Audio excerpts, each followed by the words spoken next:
데이터 자산화 역시 조직의 온라인에서 우리 팀 안에서 흐르는 데이터들을 각각 무엇이 있는지를 잘 살펴보는 것이 중요하겠습니다.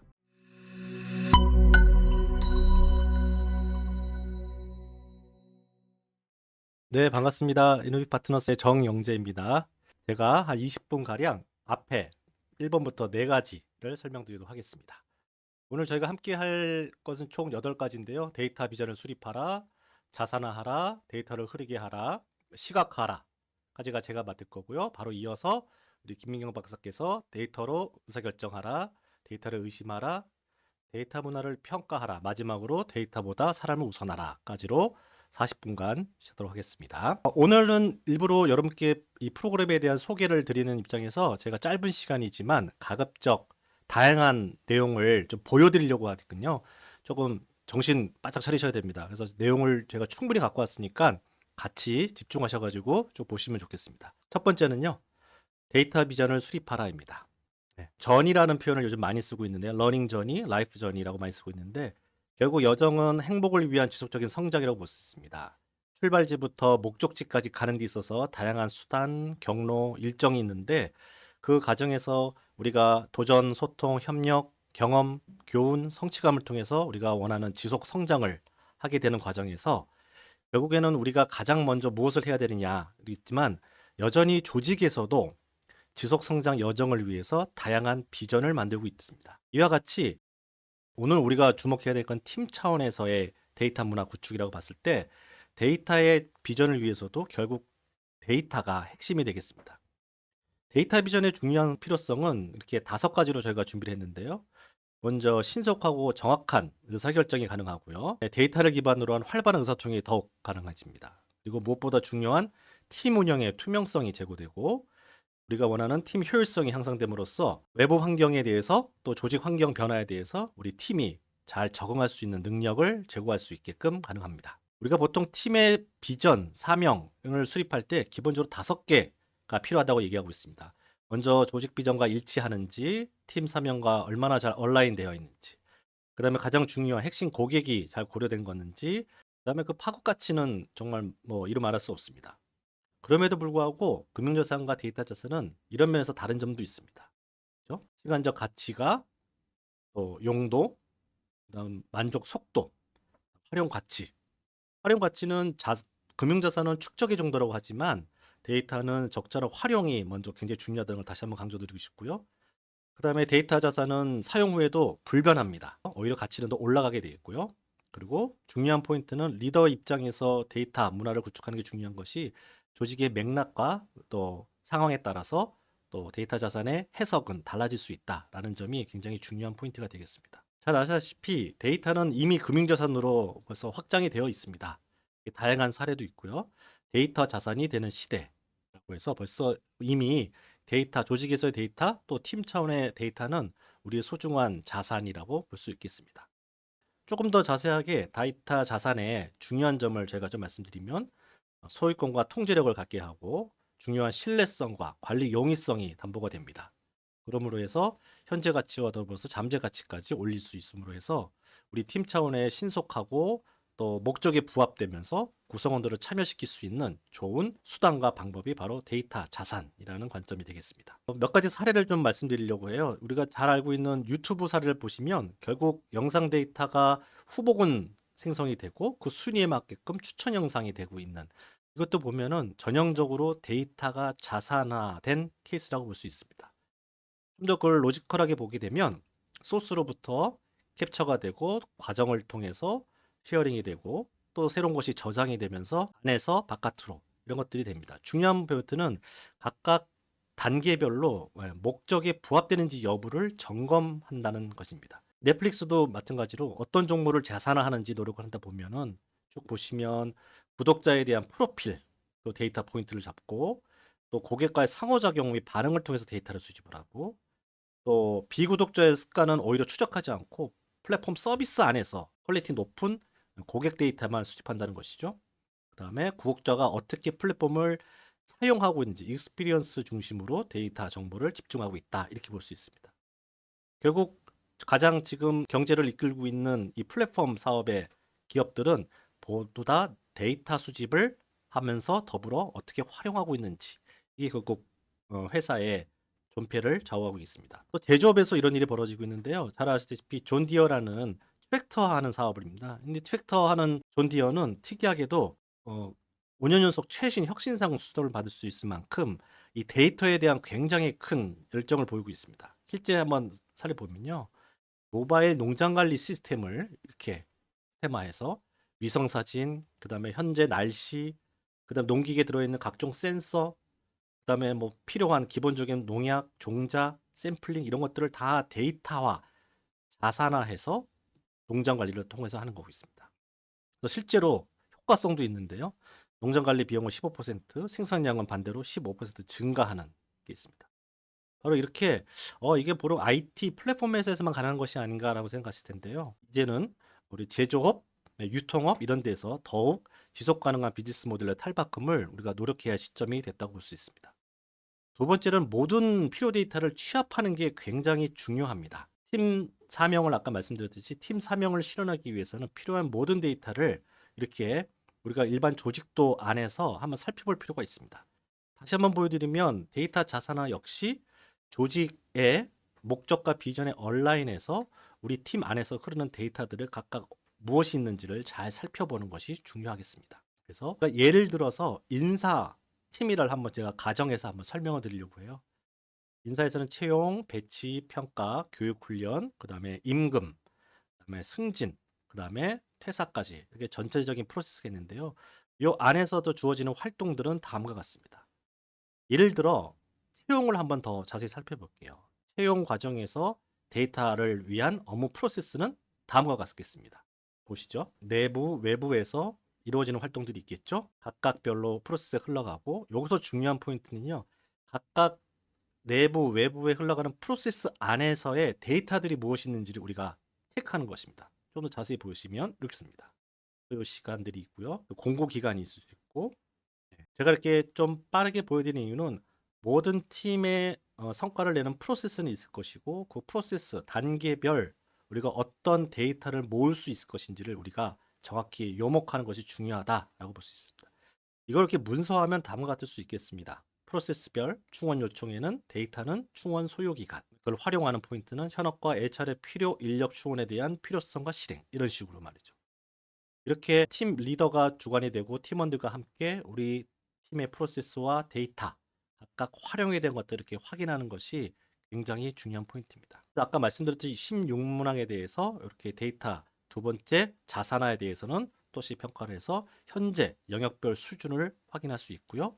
이거에 대한 액티비티는 다음과 같습니다. 각 프로세스별의 내용과 그 데이터의 원천을 어디서 구할 수 있는지, 그 데이터는 어떤 주기로 발생하고 우리가 수합할 수 있는지, 그다음 중요한 담당자, 그다음에 뒤에서도 말씀드리지만 이걸 어디에 저장할 것인지 이렇게 해서 팀 내의 데이터 자산화에 대한 플랜을 작성할 수 있겠습니다. 그렇다면 이 데이터 자산화한 것이 계속 팀 내에 아주 물 흐르듯이 잘 흐르는 것이 중요한데요. 유수불불하는 표현이 있습니다. 흐르는 물은 썩지 않는다.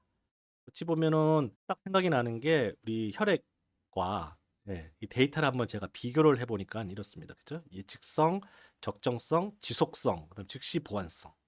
이 네 가지가 있는데요. 조금 더 자세히 살펴보면은 생존의 필수 불가결의 핵심 요소이지만 역할과 기능에서는 또 차이점도 있습니다. 공통점은요. 필수 영양소의 전달이 될 수도 있고요. 기능의 유지와 조절, 보관 및 관리, 적합한 타입, 생존 유지에 아주 필수적인 공통 내용도 있지만 또 상대적으로 차이가 있습니다. 양과 질의 변화 차이, 민감도 차이, 검사 효과 차이, 수율 효과 차이, 그다음에 생성의 차이가 있을 수 있습니다.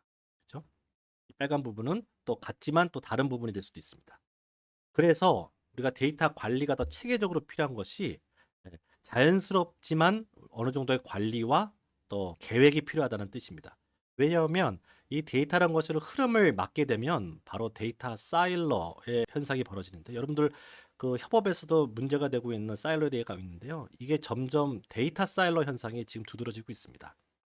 데이터 사일러는 데이터가 격리되면서 특정 조직에만 정보 접근이 가능하고 또 다른 팀에서는 데이터가 격리됨으로써 분리된 현상이 점점 가속화되고 가중화되면서 조직 내에 단절이 유발되는 겁니다. 이렇게 되는 또 이유를 조금 더 살펴보면요.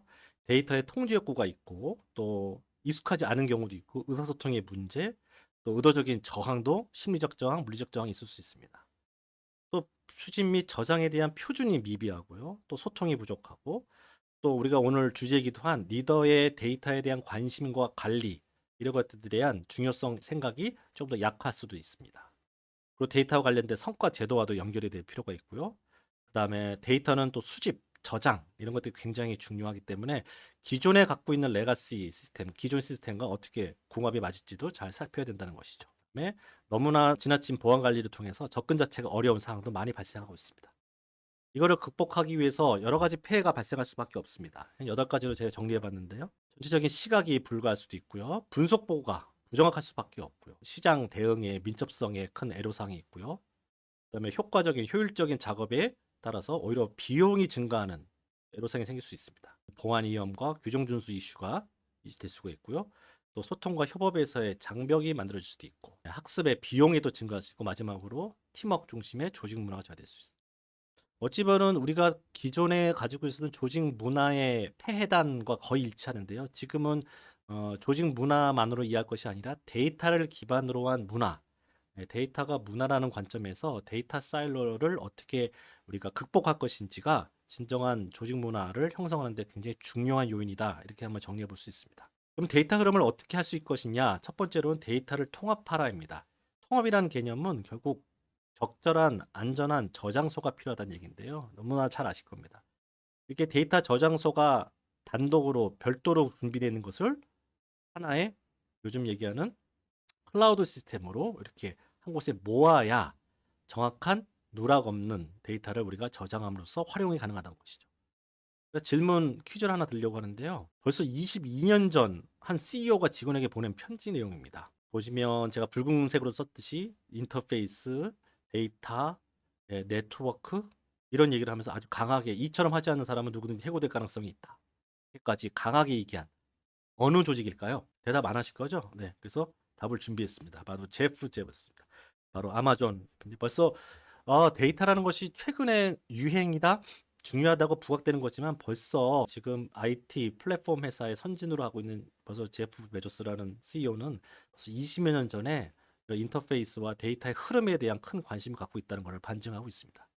다시 정리해 보면 데이터를 한 곳에 저장할 장소가 굉장히 중요하고 요즘 잘 아시면 클라우드 기반의 저장소, 데이터 웨어하우스, 그다음에 데이터 호스팅 서비스, 그다음에 협업 플랫폼 이런 모든 것들이 어찌 보면 지금 조직에 흐르는 또 팀 내에 흐르는 데이터를 안전하고 정확하게 저장하기 위한 다양한 수단들이다. 이렇게 이해하는 것이 중요하고 이것들을 팀원들로 하여금 적극 활용하고 양질의 데이터가 모일 수 있도록 리더 역할이 점점 중요해지고 있다라고 할 수 있습니다. 데이터는 통합되는 것뿐만 아니라 관리가 중요하지 않겠습니까? 관리는 여러분들 그 경영 지식경에서 아주 유명한 2x2 매트리스가 있는데요. 이거라도 같이 얘기가 되면 될 수 있습니다. 암묵 데이터와 형식 데이터, 공유 데이터라고 있는데 여기 암묵지와 형식지라고 할 수 있고요. 여기서 얘기하는 암묵 데이터는 어쩌면 정성 데이터라고 보시면 되고 그다음에 공유 데이터는 눈에 드러나는 정량 데이터라고 보시면 되겠습니다. 그래서 암묵 데이터가 암묵 데이터로 하는 것을 사회화라고 하고요. 이걸 반면 예를 들면 OJT라든지 1대1 면담 상황 이런 것들이 상황이 되겠죠. 그다음에 암묵 데이터가 공유 데이터로 나가는 것을 바로 이제 외제화라고 합니다. 우리가 보통 매뉴얼 작성 이런 것들이 되게 중요하지 않겠습니까? 이런 것들은 외제화 작업이고요. 거꾸로 공유 데이터를 또 공유 데이터로 하는 것들은 바로 결합합니다. 이거는 이제 매뉴얼을 교육화하는 거, 매뉴얼 교육을 한다든지 이런 것들은 이제 결합화로 예를 볼 수 있습니다. 또 공유 데이터를 거꾸로 암묵 데이터로 만든 경향이 있는데요. 이런 것들은 예를 들면 본인의 성공담과 실패담, 고객 불만족 사례들을 우리가 공유하는 이런 것들은 보면은 내재화 작업이라고 할 수 있습니다. 사실 이 안에서는요, 결국 정보와 지식뿐만 아니라 중요한 데이터가 핵심이다. 결국 선순환이 중요하다라고 말씀드릴 수 있습니다.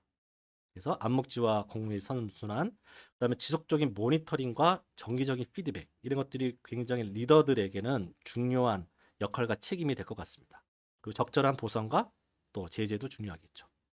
이렇게 해서 세 번째 데이터 흐름에 대한 것들도 이렇게 각각 진단을 해서 영역별 수준을 확인할 수 있는 걸로 되어 있습니다. 그래서 데이터 흐름에 대한 팀 내 액티비티는요. 저희가 이렇게 했습니다. 공용 조정서가 어디에 있고 무엇이 있는지, 그다음에 관리 차원에서는 담당자, 그다음에 피드백을 줘야 되고 또 때에 따라서 어떻게 보상을 할 것인지. 더욱 중요한 것은 그게 제대로 이루어지지 않거나 윤리적으로 문제가 됐을 때는 제재하는 것과 기타 사항들을 이렇게 할 수 있습니다. 첫 번째는 데이터 비전, 두 번째는 데이터 흐름, 말씀의 데이터 자산화, 또 세 번째는 데이터가 잘 흐르게 하는 것까지가 왔고요.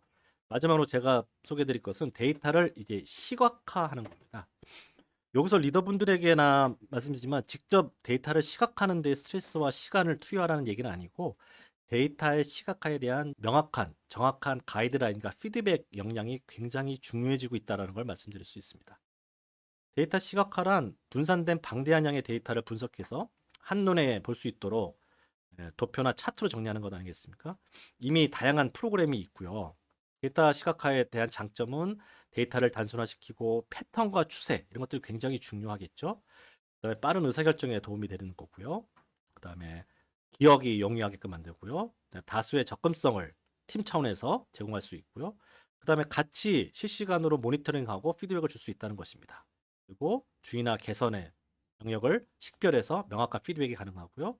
그다음에 예측이 가능하고 그다음에 효과 좋은 스토리 스테이링, 즉 경영진들에게 어려운 숫자나 데이터에 대해서 스토리텔링 하는 데서 아주 효과적인 방법이 바로 시각화고요. 끝으로 우리가 가장 중요한 프로덕티비티, 생산성 향상에 시각화가 큰 도움이 되는 점에서는 아마 이 한 10가지 되는 이 부분이 아마 리더분들에게는 굉장히 중요한 KPI일 수도 있고요. 역량이 될 수도 있겠습니다. 그래서 결국에는 데이터를 올바르게 시각화하는 것을 지원하고 피드백 주는 역량이 굉장히 중요해지고 있다. 이렇게 보시면 되겠습니다. 중요한 것은 외형보다는 결국 전달이 주 목적이겠죠. 대상과의 관련성, 목적에 부합되는지, 그다음에 명확한지, 그다음에 무엇보다 중요한 정확성과 신뢰성, 또 경영진과 또 구성원들과의 상호작용과 확장성, 그다음에 미적, 보기 좋은 것도 빼놓을 수는 없겠습니다. 실제 첫 번째로는 목적에 맞는 차트를 활용하는 게 중요한데요. 여러분들이 다 알고 있는 차트지만 이거에 어디에 활용되는지 비교 상황, 분포, 그다음에 구성에서도 시간에 따른 것인지 또 정적인 흐름이 있는 것인지 관계 이런 것들을 잘 확인하셔서 오히려 보면 구성원들이 이러한 그냥 데이터를 바로 그냥 시각하는데 맹목적으로 하는 것이 아니라 목적에 맞는 차트를 선택해야 하고 리더분들에게 검증받으면서 우리가 경영진과 소통할 수 있는 근거로 만들어야 된다라는 것입니다. 몇 가지 사례를 보여드리면 잘못 사용된 차표 사례가 이렇게 쭉 보면 있습니다. 이렇게 불분명한 크기와 내용이 들어있고요. 인기 장르도 보시면 이렇게 가로로 쭉 늘어진 거를 단순하게 다시 한번 세로로 온라인하면 아주 보기 좋게 되는 상황이 있는 것이죠. 이런 것들을 우리가 잘 가이딩 해주고 피드백 주는 것이 중요하다.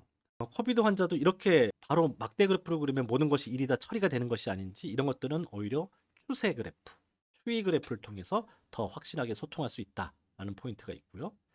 그 다음에 구성원들이 오해하고 있는 것 중에 굉장히 현란한 외형과 색깔에 관심이 있는데 여러분들은 리더로서는 전달이 핵심이라는 걸 아셔야 됩니다. 이런 것들도 쭉 보시면 가장 높은 내림차 순으로 하는 것들에 대한 것들이 너무나 당연하지만 너무나 중요한 목적이 중요하다는 메시지를 드리고 싶습니다. 그리고 이산화탄소 배출 이런 것들도 이렇게 색깔로 해서 명확히 표현해야 되는 것도 중요하고요. 이런 것도 이렇게 그렇습니다. 실제로 글로벌 힐티 사례를 보면요. 이렇게 이거를 보통 우리 HR 대시보드라고 우리가 표현을 많이 하기도 하는데요. 이렇게 명확한 목적과 시각화를 기준으로 해서 이렇게 다양한 그래프를 명확히 세팅을 하고 합의가 되면 여러분들은 추이와 점검만 정확히 한다면 굉장히 앞으로 의사결정을 하거나 경영진과 소통할 때 굉장히 큰 이점을 가져올 수 있다는 것을 우리가 데이터를 기반으로 조직 문화를 만들어야 된다라는 명분을 더 확인할 수 있겠습니다. 요 있죠.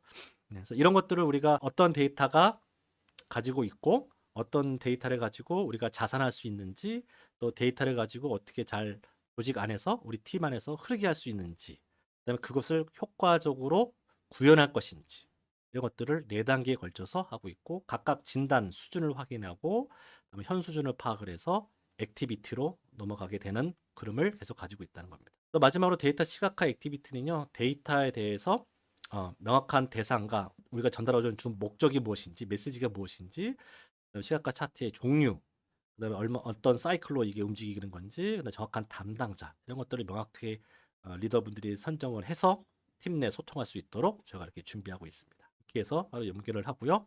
바로 이어서 다섯 번째 데이터로 의사결정을 이어서 말씀드리도록 하겠습니다. 잠깐 브레이크 타임 하겠습니다.